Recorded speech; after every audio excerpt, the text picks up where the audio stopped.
Welcome back, everybody, to the One Nation of Gamers Summer Circuit here from PAXPrime 2015. I'm Frodan. I'm joined by Monk.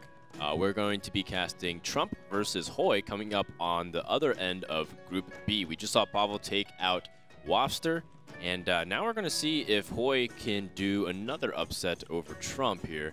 Hoej comes in as a player with lots to prove, and we'll see if he can back it up. Yeah, both these players have won quite a few tournaments. Hoej, of course, having his breakthrough tournament at the VIA Game House Cup. Trump, he's won 2 tournaments in the past 2 months, I believe. The, I want to say the Vulcan League, and what was the other one? Well, I just remember him winning the Vulcan League. Vulcan League, Did he win the Summer Brawl? No, he won the HCC Recharge tournament. That was You're right, you're right. Yeah. So quite an accomplishment list from Trump. Not only that, but he's leading his team in the Archon Team League to a top 2 finish, which means he's going to go to the Archon League Team Finals. Very successful summer for Trump. That's right. It's been a good summer of Hearthstone for Trump. I think he comes in as one of the players that people want to succeed for a long time. Now that he's reached success and TGT is out, can he maintain that? That's the question that we want to ask. And these are some pretty valuable points as well. Trump could hypothetically jump very far into the rankings if he's able to land a huge win here, considering he doesn't have many points to begin with. Yeah, another thing to note is that both Hoej and Trump, they're competing for a top 8 spot at their regional BlizzCon, or the regional Hearthstone qualifiers. Both these players are just outside the top 8 right now, but with this tournament, there's a very high likelihood that they'll be able to jump into the top 8 if they finish top 4 even. Sure. So we'll see if it ends up paying off. In the meantime, I think we're going to be able to see what decks these guys are bringing, if there's anything unique or if there's anything interesting ideas. We've been seeing more decks even evolve as this tournament goes on because the expansion just released a few days ago. It's not even like a week since it's been able to hit the shelves. So people are really trying to toy around with different ideas. Even if you see decks here that you're not really sure if that's what you want to get into TGT, there's stuff being innovated as we speak. Yeah, not only that, but these players had to submit deck lists about 2 days ago. So these deck lists were after only about 3 or 4 days of thinking, of 3 or 4 days of testing. And the metagame has certainly developed since then, especially with the advent of mysterious challengers just really dominating ladder. Yeah, that's right. That's one of the top decks apparently on ladder nowadays, and people are trying to counter it. We've seen ridiculous stuff from Flayers going into Hunter decks to players apparently like Tides of Times putting Dreadsteeds in their Warlock deck and building around it. It's actually my favorite deck to play right now. Yeah, I've seen because the golden animation for Dreadsteed is absolutely glorious. It's a really creative deck. Shout out to Tides. It is. He's putting Baron Rivendell along with the Dreadsteed to create multiple Dreadsteeds. Right, and then you Twisting Nether and you kill everything while you don't lose really anything because you have a board of like 4 Dreadsteed tokens. So it's pretty nuts. It's really funny. The deck itself is not the most consistent, I think. We have yet to hit the little optimization point on it, but that's my favorite deck of TGT so far.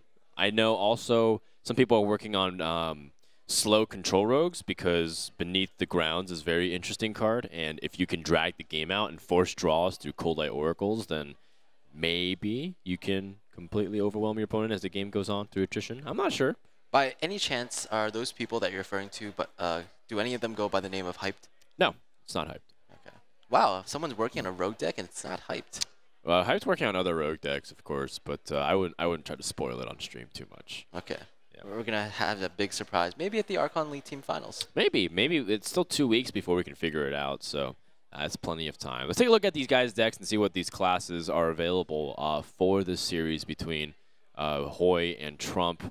I would have to predict that Warrior is also going to be a very popular pick between these two.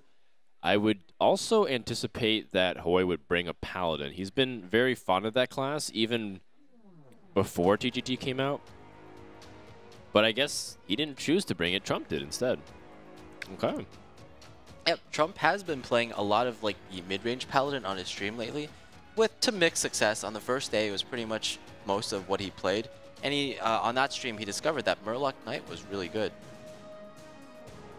Yeah, it's a card that people slept on for when they were first making card reviews, but a few people were saying that it has a lot of potential. I think Shrifecore and Reyna were 2 people who pointed it out too. I think Kibler even also was saying that Murloc Knight had a lot of potential to be very good, although it's hard to evaluate it because it doesn't really look that impressive. When you look at Murlocs, you're like, well, don't you need a lot of Murlocs for it to be effective? But if you just look at it in terms of sheer power level, even in its worst case, it still summons a 2/1 because a 1/1's even pretty good. It buffs the power of Murlocs.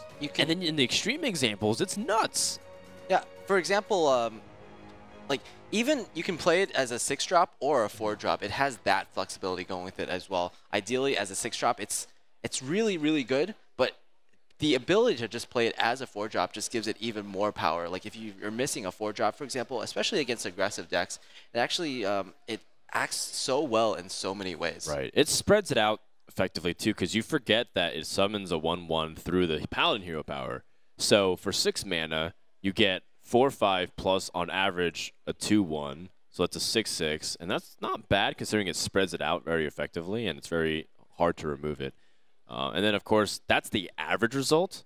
Sometimes in the extreme results, you get chargers like Bluegill Warrior that do immediate damage. You get the old Murkai, you get the War Leader, and then it's just like things get crazy. So that's what I'm looking forward to see if that's going to happen, but only time will tell. In the meantime, we're going to take a quick break, and when we come back, we're going to have Hoej versus Trump begin. Stay tuned. Welcome back, everybody, to Summer Circuit. It's time for Hoej versus Trump. We had a little flub there as we get ready for the match, but it looks like it's all settled. Thanks to Monkarino. Monk was the one who saved the day, as usual. Oh, well, it's mostly... How does it feel to be such a boss? It feels amazing. I wake up every morning and I feel great. So basically, Hoej just had some problems with his account. We tried to fix it, and I think we've pretty much got that done. Yeah, he's just making some final adjustments to his decks right now, and hopefully we'll be able to start pretty soon. Cool, cool. Well, in the meantime, it's a really good opportunity to thank the sponsors that help make this possible. We want to remind you guys you have an opportunity to win a TSM PC thanks to our partners GEICO. If you hashtag GEICO Gaming and tweet at ONOG_esports, you have a chance to win. So go ahead and participate online. Anna mentioned this at the beginning of the show, and we're talking about it now. And for people who don't have a good setup, maybe you play Hearthstone on your mobile devices, or maybe you have an outdated computer from the 20th century. Go ahead and try to sign up. Maybe you have a chance to win, and you can play, stream, do a bunch of cool stuff on it. Yep. We have to also thank some of our other sponsors. It's not just GEICO that's sponsoring this tournament. There's also a really great sponsor by the name of VGVN. Dan, I know you were familiar with VGVN from casting a lot of their tournaments last year associated with ONOG. They're basically a group that really fights for gamers' rights. You know, gaming in the just in everyday the American scene, it's not portrayed in somewhat of a positive light oftentimes. And this organization really just fights for that image. Yeah, so what VGVN does, it's an activist group that tries to promote healthy video game behaviors and activities. A lot of people say like, oh yeah, video games is the source of this type of, negative behavior patterns, and unjustly so. It's just media kind of hyping it. And the VGVN are the ones trying to make sure that it's not happening. So they do a bunch of campaigns, newsletters, just to raise awareness and make sure that you guys are voting for the right things, the right causes. So big shout out to them, as well as Plantronics, as you saw in the commercial. ESL even endorses them. You see them all the time in competitions. They're the ones, the noise-canceling headsets. We're even using them. So go ahead and check out the Plantronics headsets if you have time, and you also are in the market for those kinds of sets. Yep. They work really great. No complaints from any of the players so far. And we're finally almost ready to go into the game. So we have Druid, Warrior, Warlock from Hoej, and Trump is bringing Paladin, Warlock, and Warrior. I got a chance to see Hoej's decks when I was helping him out, and I have to say we're probably in for some kind of a treat. Some kind of a treat. Well, Dan, I know you'll be impressed. Okay, well, I'm a very easy person to impress, so I think the bar is set extremely low. Just ask any of my ex-girlfriends. Oh.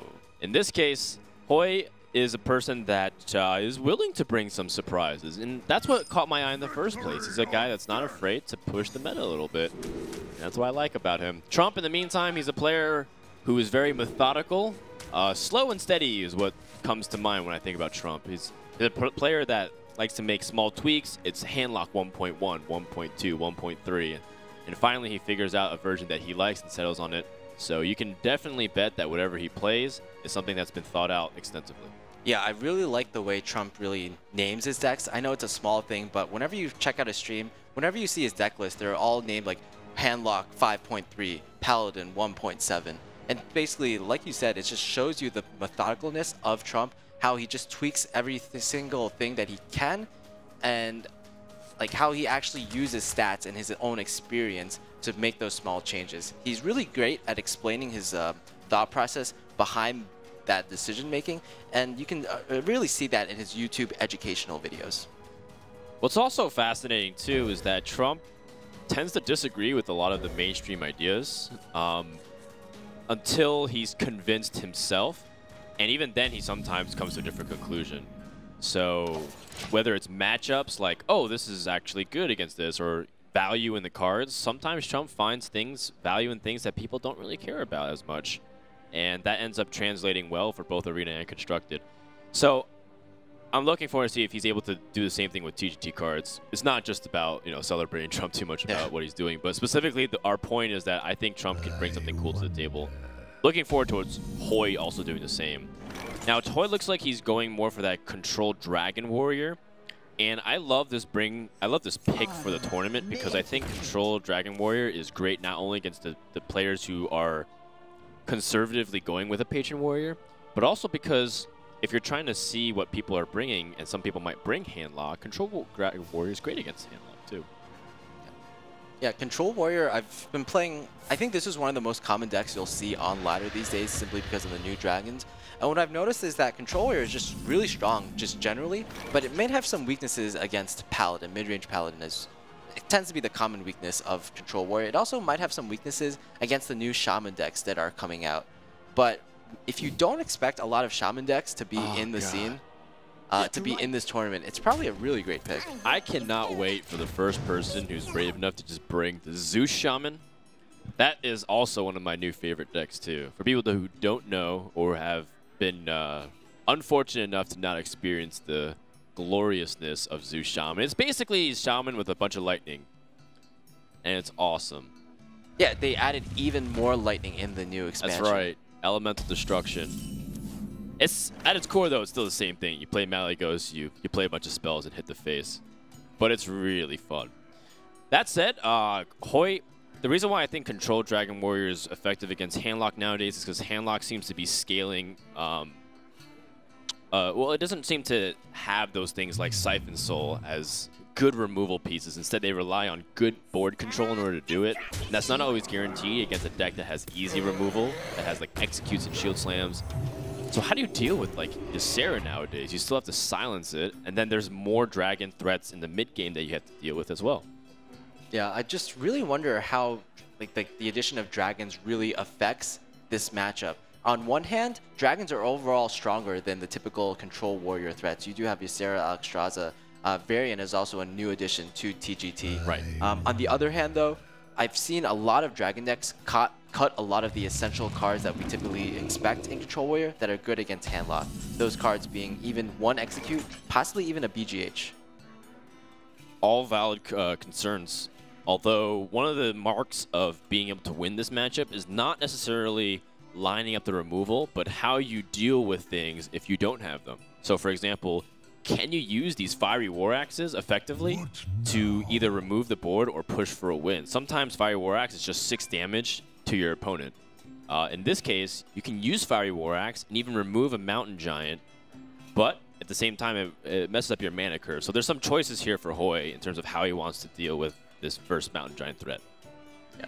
Another choice is to just simply develop the Azure Drake, but you're really, really worried about some kind of Hellfire or even Shadow Flame shenanigans right after that. Ooh, a lot of risk here, but I think he's going to get rewarded. Hellfire isn't the best play here, and there's no Shadow Flame in Trump's hand. It's one of those scenarios where you got to force him to have it, and if you don't, you're going to be in an okay position. Well, this doesn't necessarily play around Hellfire. He was playing around Shadow Flame as being a way to destroy him. Yeah. So, and as a result, he plays more into Hellfire. Yeah. That being said, I don't think Hellfire is that great here since it leaves 2 minions at 1 HP. Something like Hellfire Mortal Coil would be amazing, though. He does have a follow-up Coin Dark Bomb, but it also weakens his Mountain Giant plays and Twilight Drakes in the future. So there is a trade-off.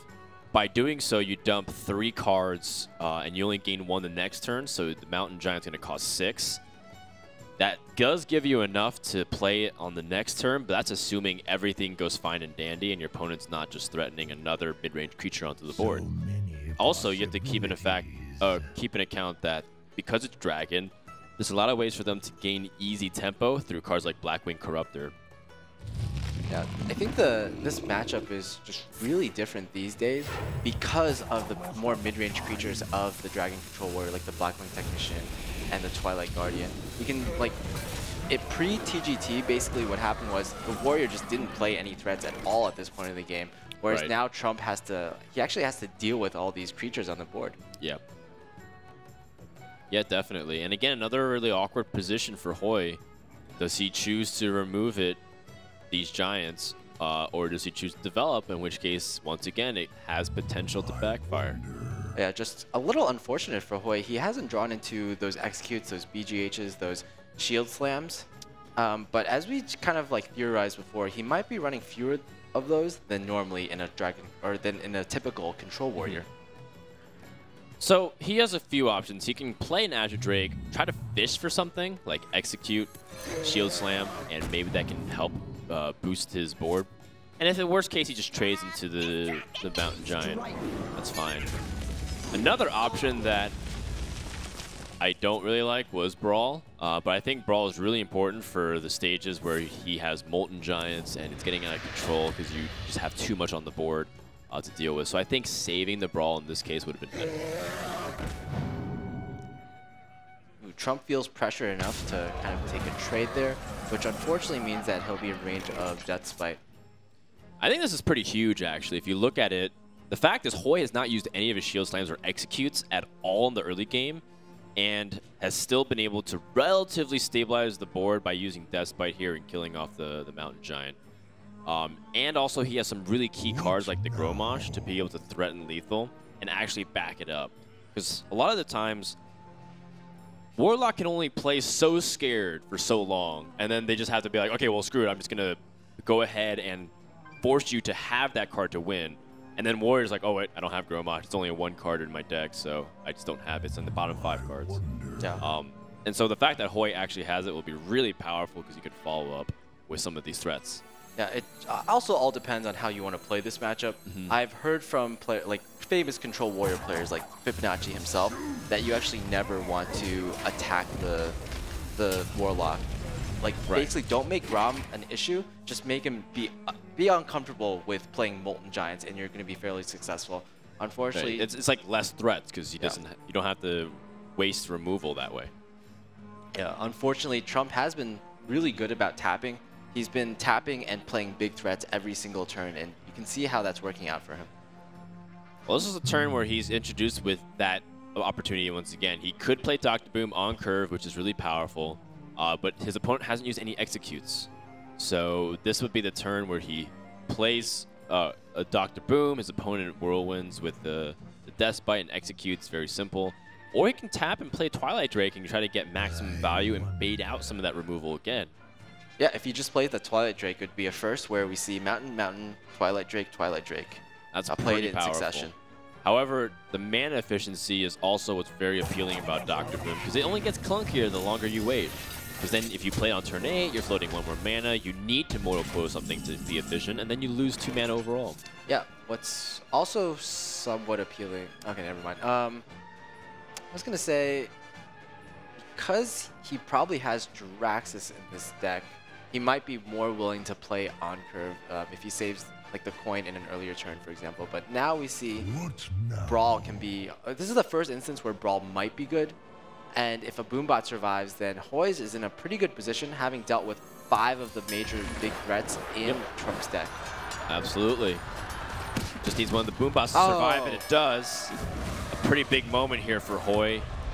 And Trump ends up having to go back to the Twilight Drake in his hand.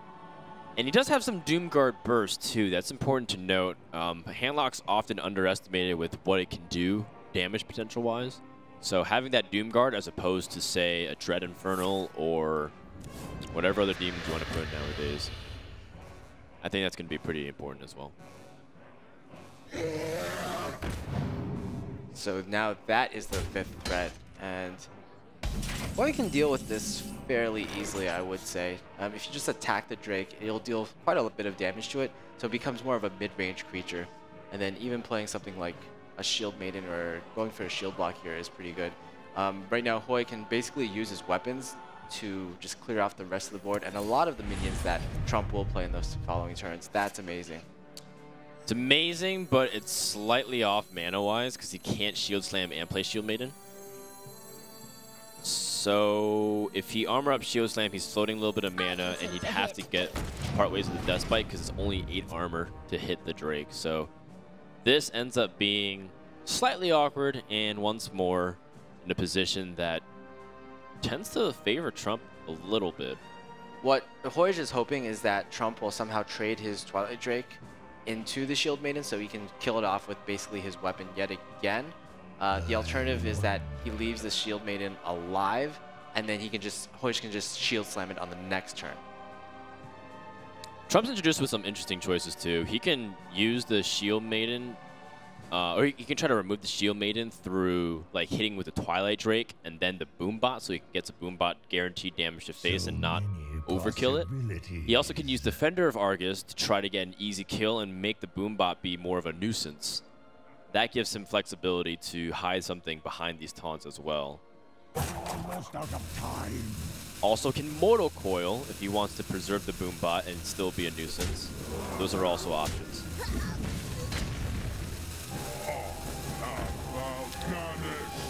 Interesting. So just a flat-out Mal'Ganis. And I think he's sensing like, well, he still has to have the exact removal pieces, but in this scenario, Hoej actually can deal with the board rather effectively. Yeah, I think what Trump is thinking is that, hey, my opponent hasn't really used any hard removals lately to kill off my creatures, so maybe this will survive and maybe this will all work out. Unfortunately, that's certainly not going to be the case for Hoej. Trump's particular deck is kind of like a Demon Handlock with 2 Mountain Giants in it, and it should be really, really good against a Control Warrior, but we're just seeing that Hoej is somehow dealing with this all so effectively, and it's a large part due to the mid-range creatures from the Dragon Control Warrior. They allowed him to trade pretty effectively. And one thing to consider is that he's yet to hit some of his biggest minions, and Trump's used up a lot of his big threats. He's still got Draxus, he still has the 2 Molten Giants and the Doomguard, but if you look beyond that, then it's a bunch of situational cards that really help him propel those cards forward. So he's losing the big chunk of meat. Ooh.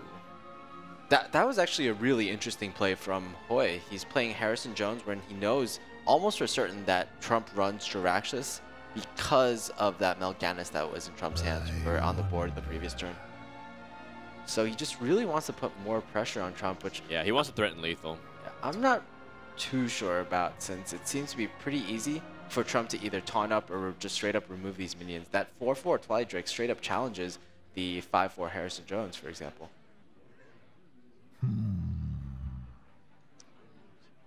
He can even do one better and set up a couple minions, Defender of Argus, like you said. Yeah. And not only that, but Trump, he would have to tap to be in range of lethal at this point. Almost out of time. Wow, that's probably one of the best draws he can get if he wants to Defender up, right? The Void Caller can pull out Jiraxxus. Although, realistically, you can wonder, do you want to have Jiraxxus pulled out? Maybe you want the Doomguard instead.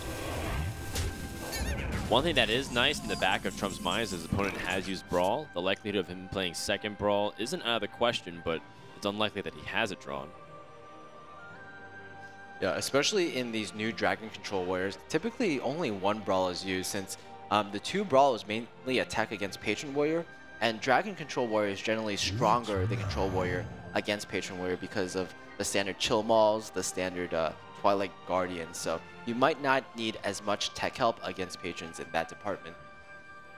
We're kind of seeing, even though Hoej has been really dealing with all the threats fairly effectively and fairly efficiently, he's losing out in the card advantage battle. And I think a large part of that is due to the fact that we've seen in Kalento's Dragon Warrior deck, for example, that he doesn't run Acolytes of Pain. Basically, the only cycles in the deck that we see from Hoej are like the shield blocks and the the Azure Drakes, and that's certainly not going to be enough. Ooh, that's painful. Harrison had to trade. And he just drops his Alex Straza, hoping that Alex can seize board momentum, but Hoej does not have a follow-up play to kill his opponent. Unless he draws Cool Taskmaster, and Trump magically does not have anything to deal with it and is in range of dying. So there's multiple ways to deal with this. He can sacrifice both of his minions, Mortal Coil, drop a threat. He can follow it up by playing Draxes. He can continue to tap and try to put out Molten Giants as well. So see what Trump evaluates as his best move right now. I think one mistake a lot of newer handlock players make is that they want to... Oh. Perfect draw here. We've seen a lot of top decks in this tournament so far. I mean, that's why you tap first. Everyone when they're first starting sometimes make this mistake of like playing cards like, oh, I have enough mana to tap, and then you tap into the exact card you need. It's why you do it mechanically speaking, or technically speaking, because you might get the instance where it helps. Yeah. In this case, Hoej is looking pretty bad because he doesn't have, like, where's his executes? Oh, man. And he draws a Twilight Guardian with no actual way to make it a taunt. Yeah, that game just turned around completely with that big game 100 draw. Trump was like slightly winning to, I would give him like a 70%, but now it's clearly in Trump's hands now. Yeah, actually, he just concedes. The swing was too much, and Trump grabs his first win in this best of 5. So a very big, important win there because, you know, being able to win the first time when you identify Warlock is very key. Yeah, the crowd favorite Trump is getting a lot of applause from the audience right now. Certainly nice to see Trump bringing a kind of a somewhat of a newer deck. We haven't really seen the Fearsome Doomguard. I know that's your favorite card in the set, Dan. It's my favorite Warlock card in the set. I don't put Doomguard in, I put Fearsome Doomguard in, because it levels up. Okay. And it's fearsome indeed, Monk. The more I show you the card, the more you like it. I'm sure we'll see it quite often in future play. That's right. Yeah, Trump could have put Fearsome Doomguard in his deck. I mean, if you just imagine what happened in that particular game, Doomguard came out as a 5/7, whereas a 6/8 probably is going to be slightly better there. Okay. Well, Trump does have his Paladin remaining, as well as, I believe it was the Warrior that's still remaining for Trump as well.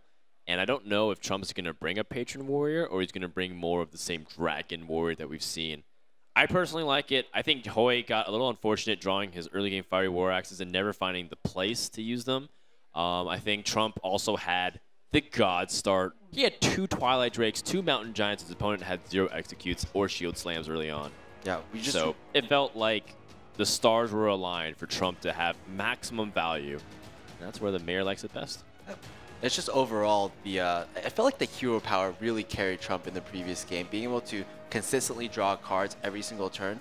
And also just like the threats along with the hero power. Normally, you want to play a 6-drop on turn 6 as any deck, basically. But Trump was able to play a 4-drop, which is similar power to a 6-drop every single turn, in addition to drawing a card. So in that sense, it's kind of like a really, really strong Azure Drake on those turns.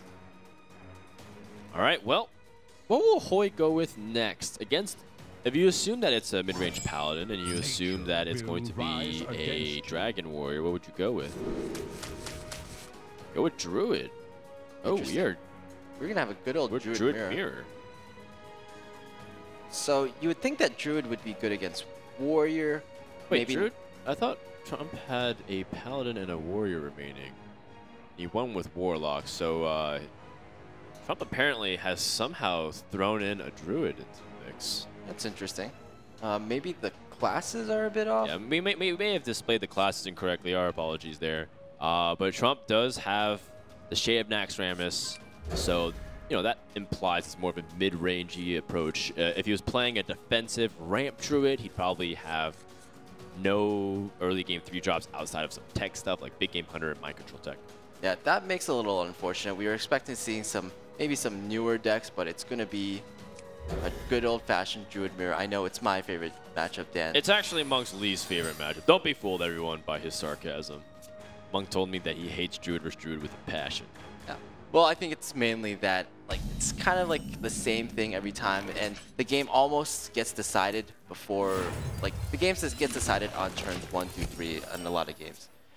One player has the wild growth, the other does not. Yeah, Trump's going to skip his turn 2 unless he picks up nothing. So he's just going to have to hero power. And unfortunately, there's no inspired minions on board to benefit from it. This is what cards like Living Roots is supposed to help flesh out, as well as Darnassus Aspirant, your early game curve. And he hasn't drawn either of them. I have to imagine that they're in the deck as well. It wouldn't feel like Trump just brought exactly the same mid-range Druid because those cards are beneficial. And he does. He draws a Living Roots just a little bit too late. Yeah, Trump is one of those guys. He really respects other players' opinions, and he always keeps his ear to the ground. So when a lot of players are running cards like Living Roots, Savage Combatant, and the Aspirant in their decks, Trump will listen to those metagame trends. So here's the exact reason why Savage Combatant was argued to be poor. In the very beginning of its reveal, they felt like if you got Savage Combatant out in response to Pilot Shredder, it just gets challenged and it leaves behind more minions so that it also can keep fighting. Versus Savage Combatant with its 4 HP just gets challenged immediately and dies. However, if Trump was able to get the Savage Combatant out first, then he'd be able to kill the Shredder relatively easily. So that's the classic struggle that this card faces, at least at the moment. And that's where cards like Wild Growth end up being really powerful. Yep. Because Hoej can hit that card just a little bit quicker, and that tempo just goes in favor of Trump. Vicious of Pain doesn't exactly do too much here. The health is not really the concern this early on. It's more about the board control. Ooh, yet another Wild Growth. I guess Wild Growth comes in pairs, but it's not really a fortunate scenario for Hoej. He not only has to get the Wild Growth, but he has to curve out pretty well. Right. At this point, that Wild Growth is better served by being a minion instead of actually giving him the mana. So what also is challenging is that Trump doesn't have a very powerful play on turn 5. So even though the power on board is not that threatening yet, because I don't think Hoej will reveal the Shade, he still doesn't have much to do. And that might force Trump to play a big game Hunter just for the tempo, which gets answered immediately by Hoej's Keeper of the Grove. Boy, really thinking this through. I think just judging from his hand, it might make some sense to hold, because if the Shade just grows and survives for a longer period of time, then he'll get at least one guaranteed target for the Force of Nature Savage or combo. So he wants him to swipe, so that way he can do something else. Trump picks up Innervate, which is really big. Allows him to put out the Dr. Boom and fix his curve.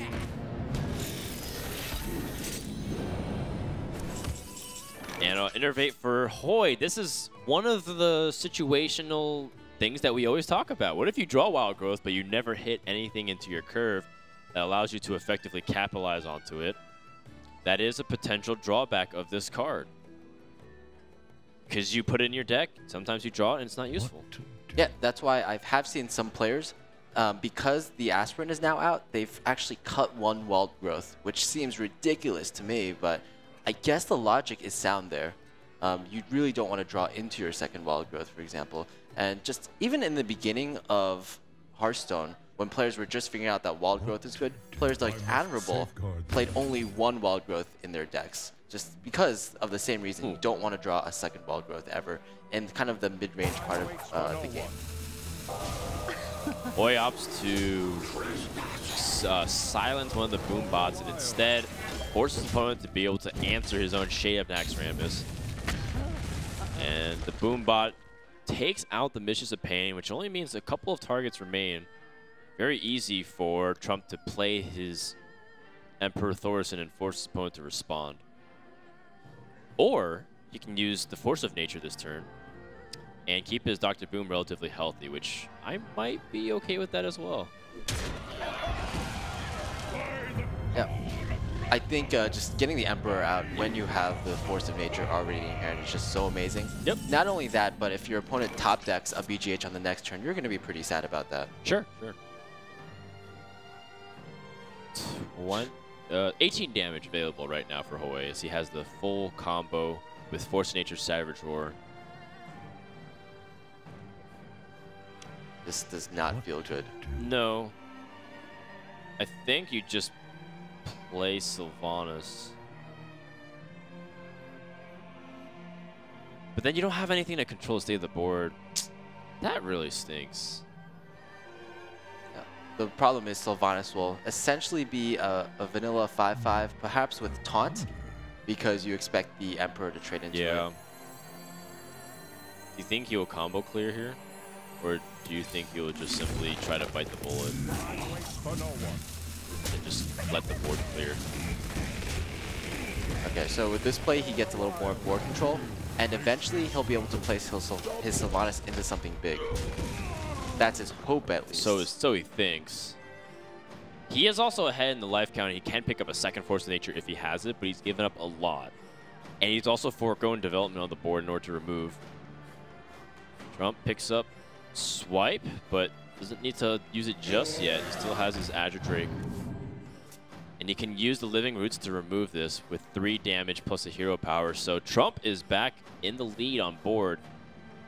And Hoej will have to play Sylvanas and hope that his opponent doesn't have a good follow-up to it. Well, a good follow-up to it would just be the hero power, to be honest, but...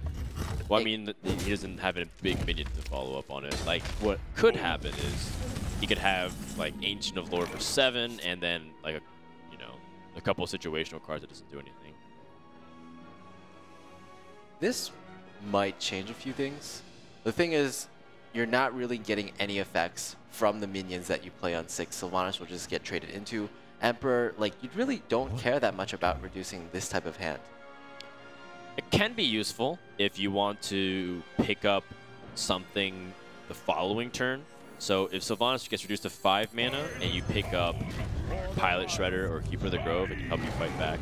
Yeah, actually, reducing Sylvanas to 5 mana is somewhat key in the sense that 5 mana is kind of the key point that you want later into the game. Sometimes the strongest plays you can make on turn 10 are 2 5-drops.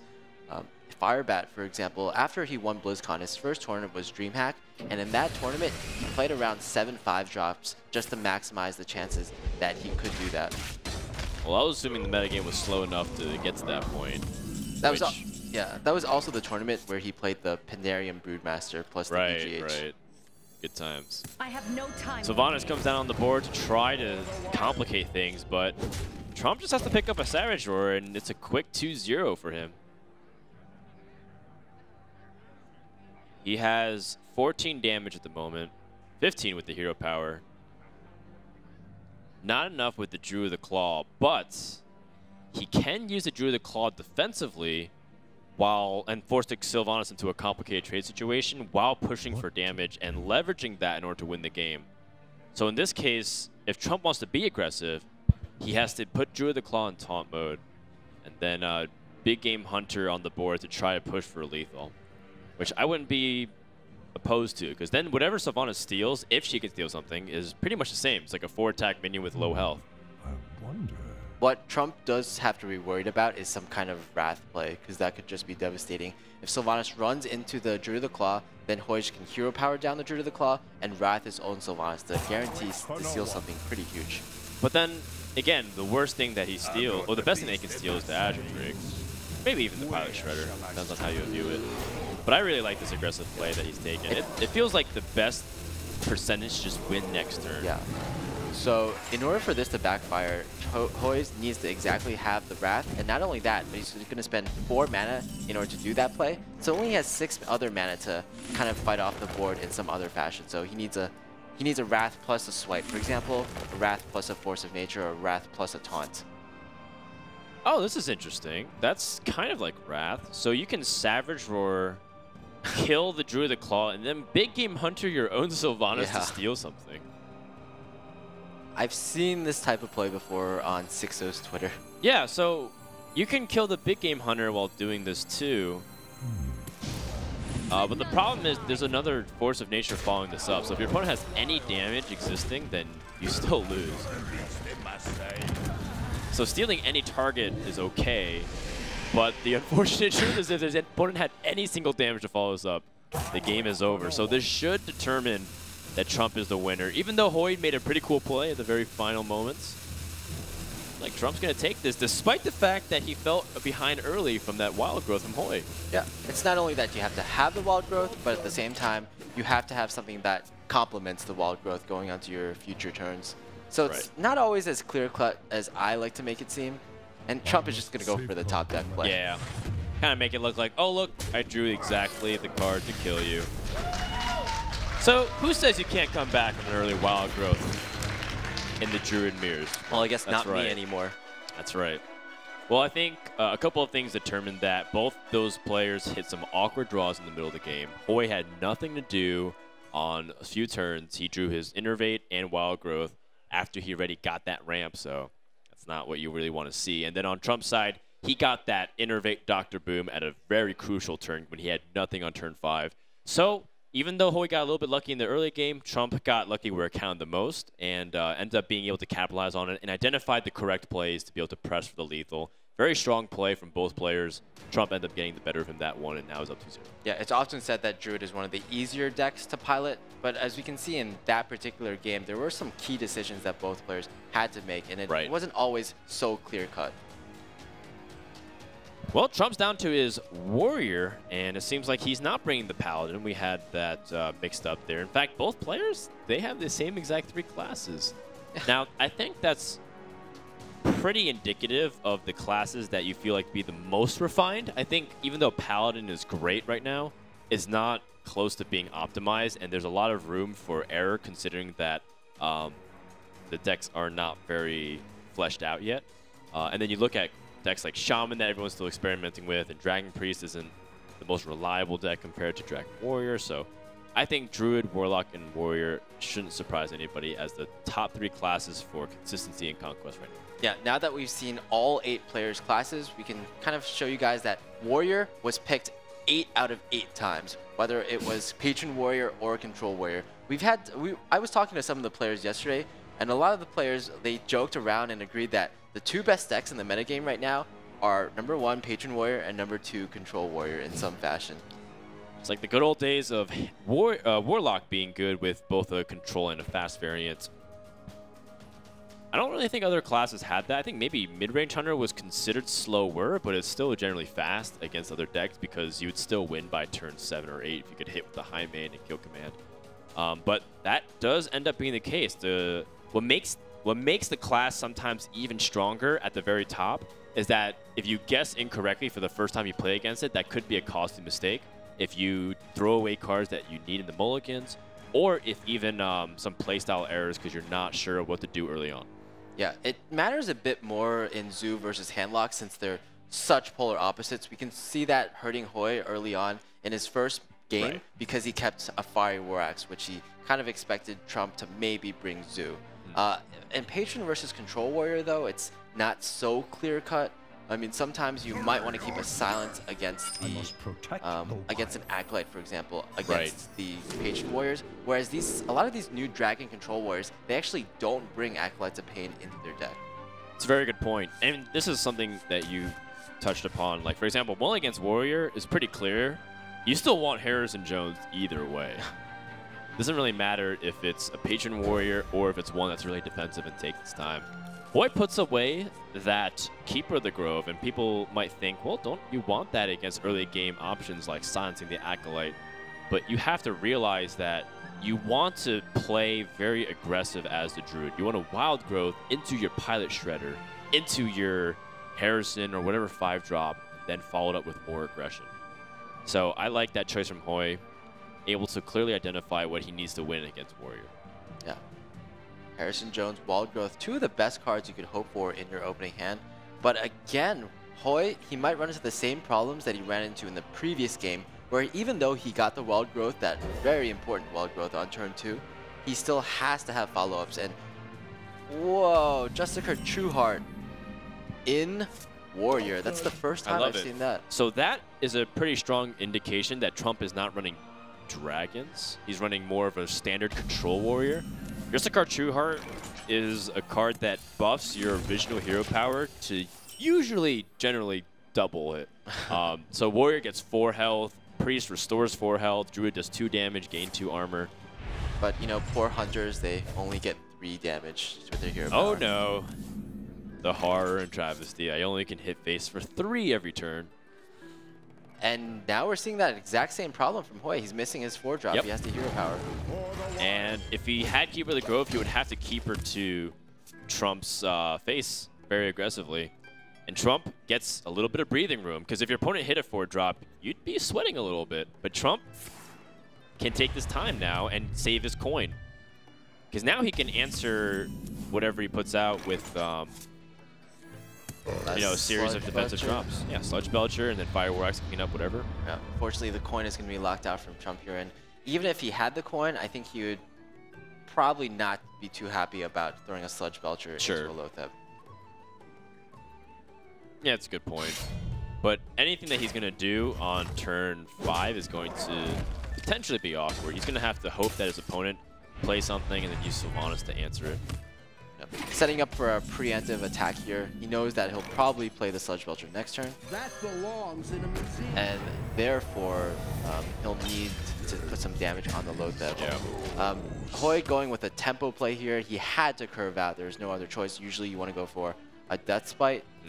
And I don't believe Trump has made any indication that he's running Control Warrior lists so far. This is the first Control Warrior card, really. Oh my god, that's lethal, right? He just drew the Innervate directly as a Savage Well Roar. played.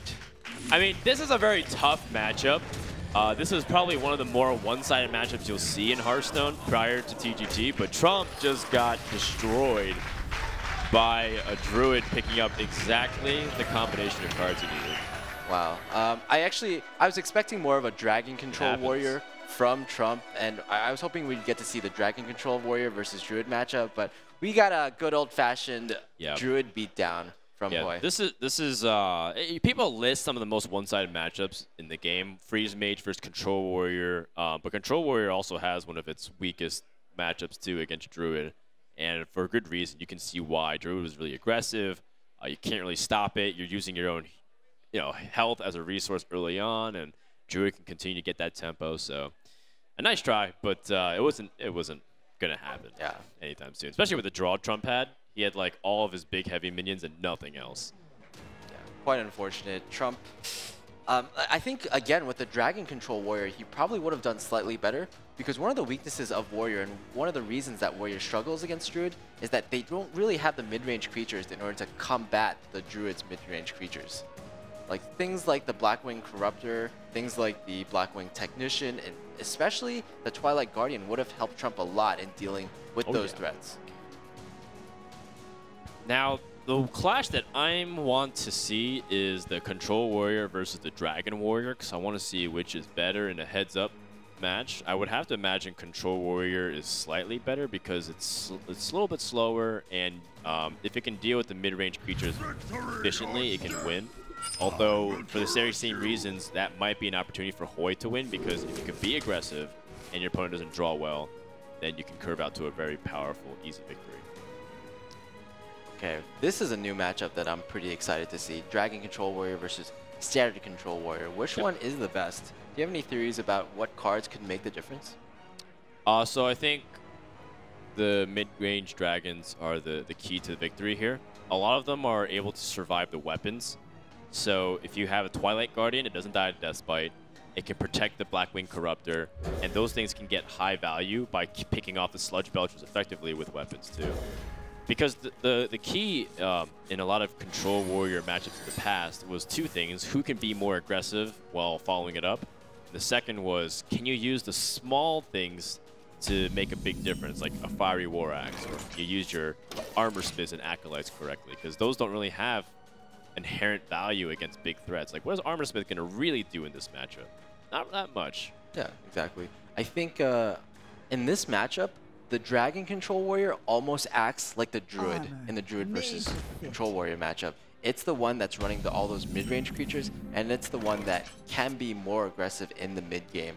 In the late game, though, Trump might have some advantages. Justicar Trueheart, I think, is really good in this particular matchup where both players are going to the late game. and you can shield slam really easily anytime you want. That's a good point. You can even like, go into fatigue. What if you go into fatigue and you just have 4 armor compared to 2 armor every single turn? Would be pretty nuts though. Trump thinking about if he could put out Acolyte here to try and draw some cards and maybe force out a Death Spite. Yeah, lots of different school of thoughts here on whether you want to play that Acolyte. Some players would argue that you want to play on curve here. Other players would say that no, you want to maximize the card draw from that Acolyte. Right. With like a Death Spite Whirlwind charge, for example. This matchup also, it's a funny one. Typically in the standard Control Warrior versus Control Warrior, you want to, there's 2 options. You either want to play a threat that your opponent can't deal with and you snowball the game from there, or you try to take it slow and steady and go into fatigue, in which you just try to efficiently deal with your opponent's threats as much as possible. And that also helps if you have the bigger deck. Now both these players, they haven't seen each other's decks really too much. Basically, Hoej has only seen a Sylvanas. That's pretty much it. That's the only card of choice, but even then, Sylvanas is Pretty very standard. flexible. Now, I like this choice with the Armor Smith. A lot of people feel like they can set up Death Spite to answer whatever comes out next, but you can do that on a Twilight Guardian anyways. It'll have 6 health, and assuming your opponent doesn't waste his Death Spite on one of these Armor Smiths, you can still answer it, or you can play on curve if your opponent has nothing. I like this flexible option for Trump. Hoej is now introduced with that same type of problems, like do I play Twilight Guardian on curve and just kind of let it potentially die easily? I don't think he has much of a choice too. I don't think it's worth going off curve for something inferior. Yep.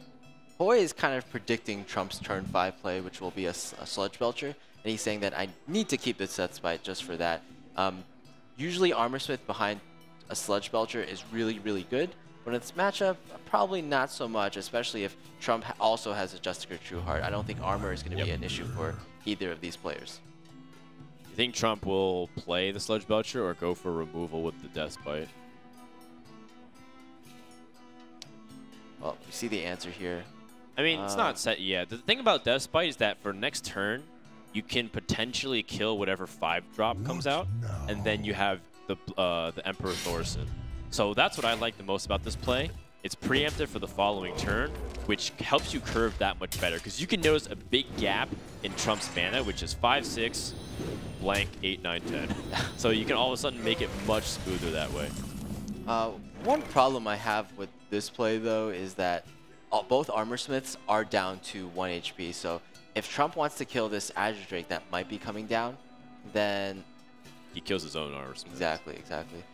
Then again, though, as you mentioned, Armor Smiths really aren't that valuable in this matchup. And if they can, like, basically even help kill off that Twilight Guardian, I guess that's something, right? No, it's true. It basically gave +1 attack to your weapon. And that is pretty useful compared to what these Armor Smiths might do, which is just gain some health.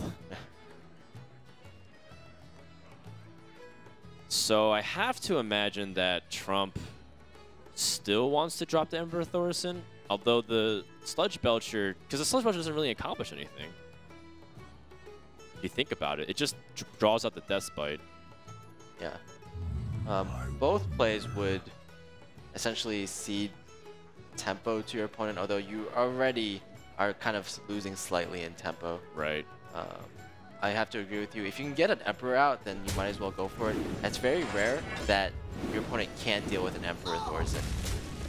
Well, yeah, because if he doesn't, he probably has Shield Slam. He probably has Execute. It's like, surely there's a way he can kill it off. And plus, if he uses on Emperor Thorson, he's not using it on Variant. He's not using it on Alex Straza. Another Armor Smith's not that great of a draw for Hoej, and he's also in a position where his Armor Smith really didn't do anything. It just did 1 damage and gained a couple points of life. What Armor Smith can be useful for is a brawl. That's one thing it can do, is a small body that can potentially win. Hoej prefers to play on curve right here. The armor really isn't that relevant. You expect both players to have a decent amount of armor in this matchup. Although, because it's more of a Dragon Warrior versus Control Warrior matchup, I think we're seeing like the armor totals get lower nowadays with more mid-range creatures. It's faster with more paced. weapons hitting off against those mid-range creatures. That shield slam, by the way, a perfect draw for Trump. Exact mana usage, exact damage. It just feels good when that happens. And the best part is the Sludge Belcher's finally able to come down without being immediately contested. Yeah. So it looks like Trump is going for more of a tempo-based win. I think the problem is if you use Shield Slam on a mid-range creature like the Shield Maiden, then you have one less removal for the big creatures like the Ysera that Trump knows is in the deck. The Chill Maul even is a big threat. But this won't stop him. I think being aggressive is the right answer here. He's going to wait to see what this Chill Maul can do. Ysera comes to the hand, but it's too early.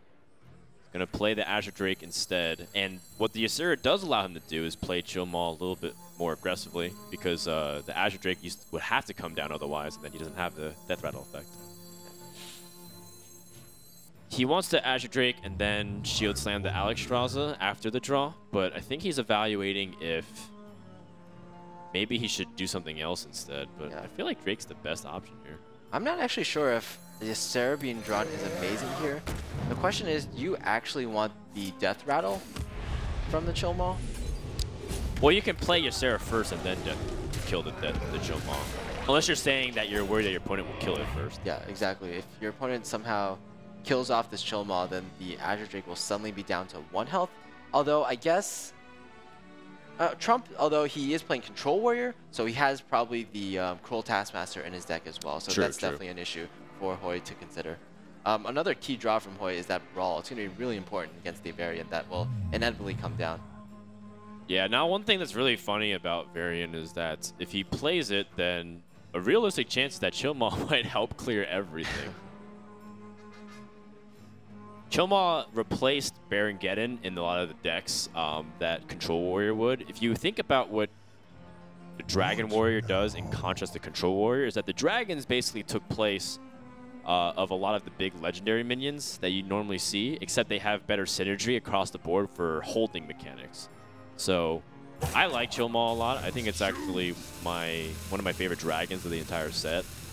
I know a lot of people look at Twilight Guardian, but Chill Maul is just pretty stinking awesome. Yeah, I mean, just look at the animation. You're about to see something really pretty, guys. So Ooh. So spooky as well.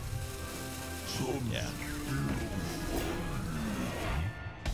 Now, 2 Shield Slams have been used, so you don't have to worry about your opponent's armor count. Is this the time to slam Ysera? There's no better time to slam Ysera. The Sludge Belcher isn't really going to threaten it. He needs another Execute to deal with it, and Ysera could just, like, take the game away, essentially. Variant is probably the only answer here.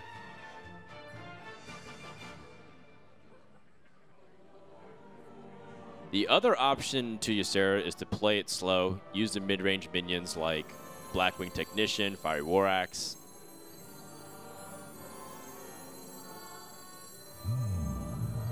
I think you're right in the sense that it's just a little bit weird timing if he chooses not to do this, but I can understand why he wants to be defensive because he doesn't want to overextend, because if he loses Ysera like to an Execute, then he's really far behind because his opponent only spent a little bit of mana and can play another threat. Yeah. And he also is on the defensive technically because his opponent used Alexstrasza aggressively and he only had like 20 or so health. So you're saying that he'll play it once the board is fully clear to get the maximum advantage out of it. Because I imagine now isn't it Variant Rin time? I think we're going to see the armies of Stormwind come. Yeah, and then the Brawl comes out. Behold the armies of Unless Variant draws nothing.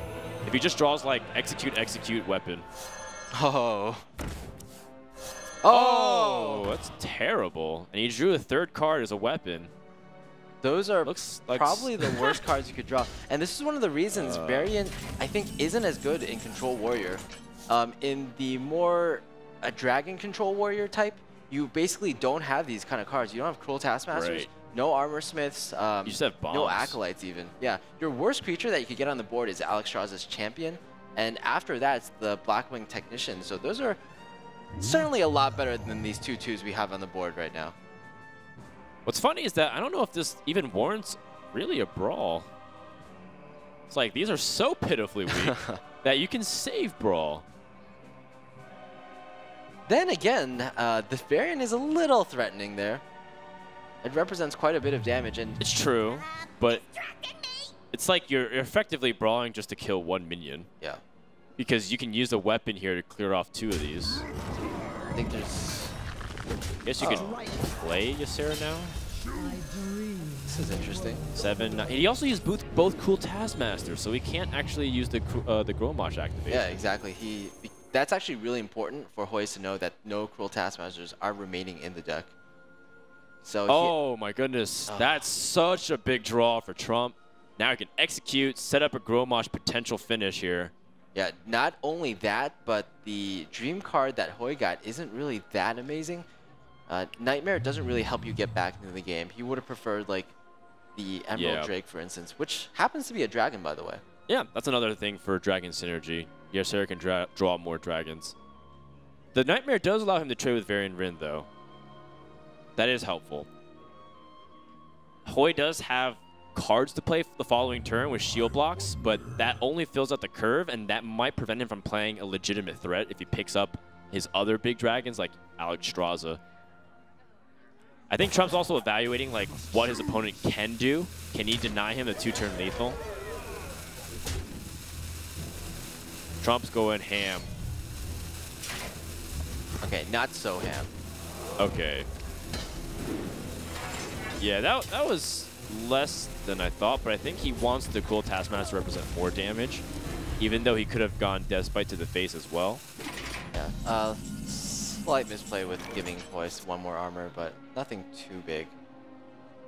Yes, because the shield slam doesn't really matter. The Alexstrasza also wouldn't really matter here if that was the case. Blackwing Corruptor allows him to kill Varian without using Nightmare. But you do give up your Armor Smith, which, based on the plays that Trump has made just going all to face, that might be somewhat important to gain more armor, to gain more health. Well, you can play Nightmare on the Blackwing Technician, trade with Varian, and then play Blackwing Technician on the 2-2. Squeezing an armor up. That seems to be the most reasonable. You go up to 20, you clear the board, and you force your opponent to react to your board. That might prompt Trump to... Does he think that prompts him to brawl? I don't think so. I wield the power. He's going to give up his entire board. So he wants to maintain Nightmare onto the Armor Smith. So he prefers to keep the 3-2 over the 1-4. That's reasonable. Yeah, the 1-4 with the ability to gain armor, you already have quite a bit of armor in addition to the shield block in your hand. And Oh, that's a pretty big draw, I think. It's like now he doesn't have to worry too much about I wonder. about the minions, right? Because the Baron Geddon can clear the 3-2. you also saw that Hoej had quite a bit of difficulty dealing with that variant. He had to use a Nightmare, for example. The Nightmare actually just came from the Ysera draw. So if he got the wrong draw, he might have been in a bit of trouble. It just speaks to more of the fact that Baron Geddon might possibly survive in the next turn if he plays it now. Yeah, Baron Geddon would also be a test for Big Game Hunter. The thing about Trump's thinking about Gromosh is that it does get naturally contested onto the board if he wants to trade it. But if he wants to use his Deathbite here, then his opponent can have Execute and gain pretty big tempo as well. So if he swings right now, does 10 damage, then basically if the opponent has Execute, square one, he has to respond. It's kind of funny that because Nightmare doesn't kill your minion immediately, that you also gain some armor. So that actually makes even more sense as to why he kept the 3-2 instead of the 1-4. This ends up paying off, though. Hoej doesn't have a way to kill off the Gromosh right now, unless he brawls. And I've been in so many of these situations of 50-50 brawls, Monk, and it never ends well for me. I'm always so scared to do this, because you spend half your mana to do something that didn't work. It has so much potential to bust, but he might not have a choice. Yeah, now he has to commit. Do you Azure Drake, or do you just go for the 50-50? He does have enough health to wait another turn. If he's ambitious. And plus, the Drake might pick up execute. Oh! That was the card he needed, as well as the execute. And Trump does end up having to go back to the Fiery War Axe and the Baron get in play here. Unless he picks up something better. No, that's also pretty good. Harrison for the inevitable weapon that might come out. Trump obviously would have preferred to draw this card slightly earlier in the game to get more of a lead, but this is fine as well. Oh. Awkward. Oh, that's so awkward. So if he drew execute first and then shield slam second, it would have been the perfect sequence. But now, there's not an easy way to activate that execute. Yeah, not only that, but yeah, there's typically aren't cruel taskmasters in this deck. So the only way to execute it is, to use the execute is something like a weapon, which feels really bad. We don't even see Alex Straz's champion to activate the execute with. This is also awkward for Trump now. How do you deal with this Alex Straza? What now? Is it brawl time? No, man. His other option is to clear with his own minions and his face. The thing is, you know this opponent doesn't really run things like Cruel Taskmaster, so you bet that your opponent can't kill you. This is just a game of chicken. Oh. And I know Trump definitely feels comfortable for talking about chicken. Oh, gosh. Okay, so the Shield Maiden doesn't even really keep him alive, I think. Or he does it, yeah, because he can armor up. And the thing is, we know that Trump has already used his Grom, so he's going to be pretty safe if he just trades here and Shield Maiden's up. What's funny, though, is if Trump had gone for the Brawl and he won the Brawl, I think he would have just won the game. 50-50 to win the game or lose the game. Yeah, but so Trump had to judge in that situation whether he was like favored to win that game at that point, because if he wasn't, then Brawl probably would have been the better decision. Then I again, don't know. Then again, he can't see both hands like we right. can. He Well, can't see the future. The valuation is, does he have a 50% chance to win? Is that the best chance that he has to win from this point onwards? And he still has cards like Dr. Boom in his deck. Oh, okay.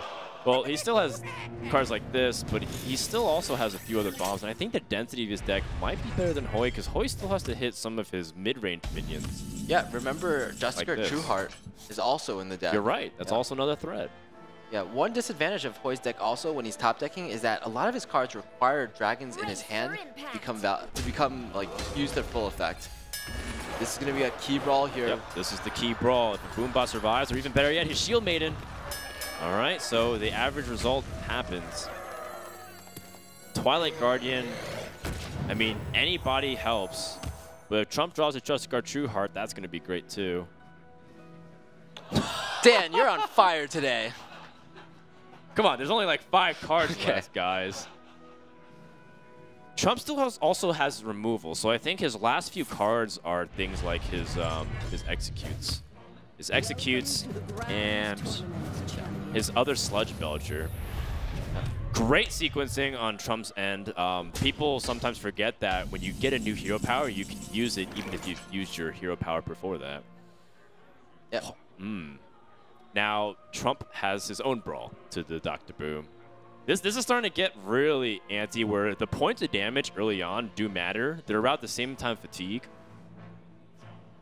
But I think after this Dr. Boom and Gromosh, Hoej still has a Blackwing Corruptor versus I'm starting to worry that Trump doesn't actually have threats anymore that I think about it. It might be possible that Trump still has a Ragnaros perhaps in his deck. No, I think the last few cards for Trump might be Executes, one more weapon, and then Acolyte of Pain. Yeah, we've only seen one Acolyte of Pain so far. Right. And the Sludge Belcher. I think he has another Sludge Belcher in the deck.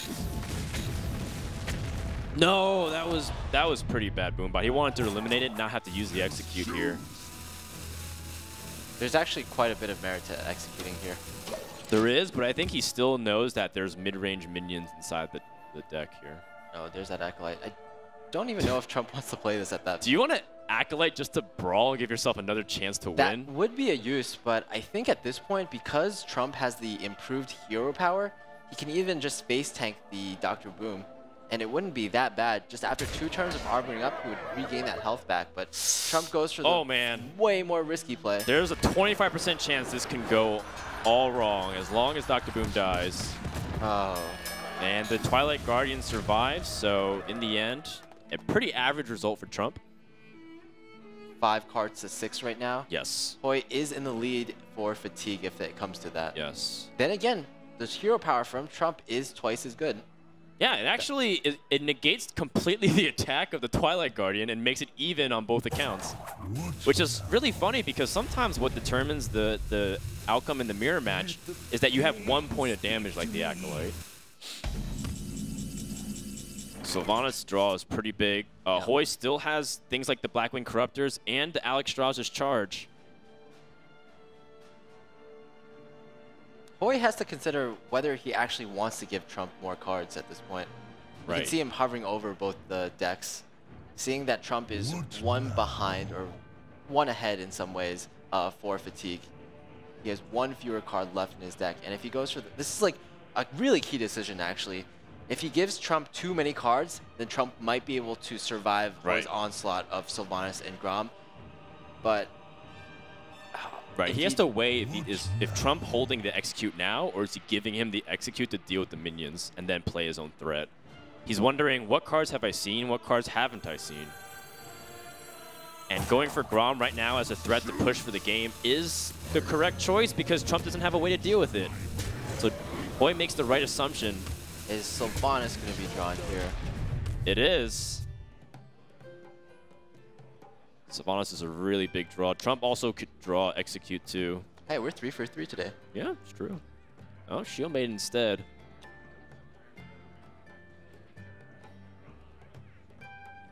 $12 damage, but Trump knows this is the most damage that can be presented here outside of a weapon, and he's got 4 armor up too. So Sylvanas has to be dealt with too, because it could be a threat to end the game damage-wise.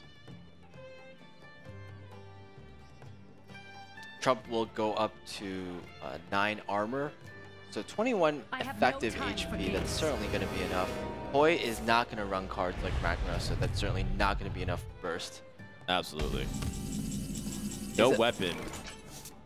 It might just be possible that we have a Sylvanas versus Sylvanas standoff once again, and it's the player who plays the second Sylvanas that has the advantage in Sylvanas Wars. That, with the exception of the Sylvanas might steal the Sylvanas, and then all of a sudden you're back at square one. And if Trump draws execute, he can force that issue. Really tenuous game here, really back and forth. Oh, he doesn't want to give it up. And if it steals the Grom, no.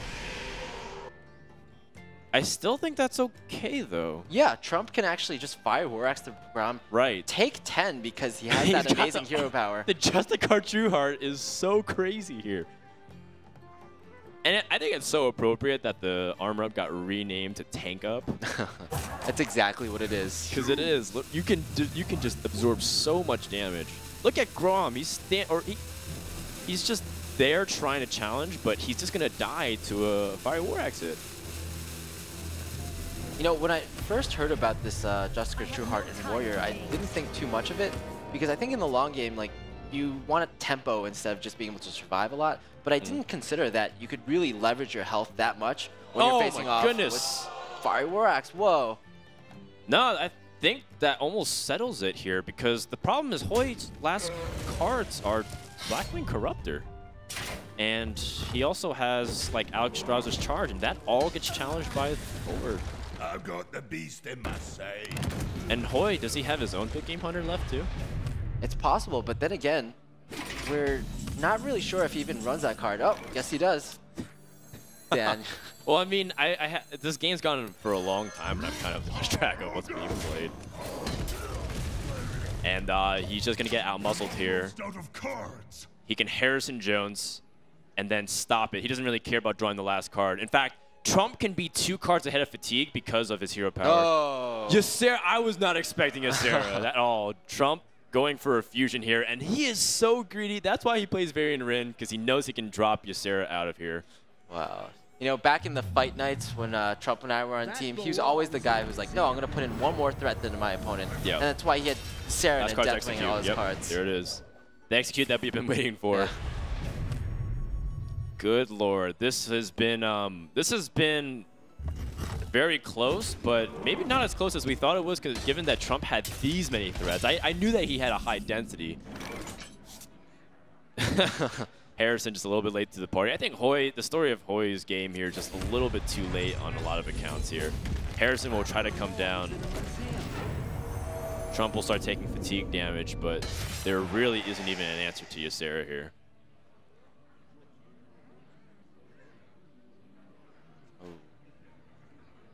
I dream, And as long as Ysera doesn't continue to whiff, which I don't even think there can be whiffing, like maybe like anything isn't good, to be honest. Yeah, just even a small minion like that is amazing. Yep. There's that last Blackwing Corruptor that you were talking about, but again, no dragon synergy to be found. The last dragon, the last card in Hoej's deck is either an Alex Strauss's charge or... No, I think it's Alex Strauss's charge. It has to be. I've only seen one execute so far as well. Yeah, but you also said that they might run only one execute. Could be. This is actually really amazing information for the players who are facing these players in the next round. You can see their entire decks. Yeah. Now you know exactly what to play around. Trump's Shield Maiden here is pretty clutch as well.